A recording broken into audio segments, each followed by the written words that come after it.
మనిషిని చుట్టుముట్టి మనిషిని ఊపిరాడకుండా చేసి మనిషిని మనిషిలాగా ఉండనియండి ఒకే ఒక్క అవసరం అనే భూతం. అందుకే డబ్బుకు పడిన వారంటూ ఈ లోకంలో ఎవరు లేరు కదా. కొన్ని సందర్భాల్లో ఆత్మగౌరవాన్ని తాకట్టు పెట్టి అయిన వాళ్ళ కోసం చేస్తాం కదా. ఆత్మగౌరవం డబ్బు కన్నా ముందు అవసరం కనిపిస్తుంది. ఆత్మగౌరవాన్ని తాకట్టు పెట్టినా చాలా సందర్భాల్లో అది నీ కోసం అయి ఉండదు, నీ కుటుంబం కోసము, నీ అయిన వాళ్ళ కోసమే అయి ఉంటుంది. అధికారం, డబ్బు, హోదా, అందం ప్రతి ఒక్కరూ తమ జీవితాలకు రావాలనే కదా పని చేస్తాం. రోజుల్లో పెళ్లి సంబంధాల్లో కూడా గుణగణాలను ఎవరు చూస్తున్నారు? హంగులు, ఆర్భాటాలేనా? జీవితమే వ్యాపారం అయిపోయిందా?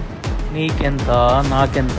అనకాపల్లి నుండి అంతరిక్షానికి పోయినా అక్కడ కూడా బేరమే. డబ్బు ఆపలేనిది ఒక్క చావునేమో కదా. డబ్బు, ఆత్మగౌరవం, అవసరం ఏవి గెలుస్తాయో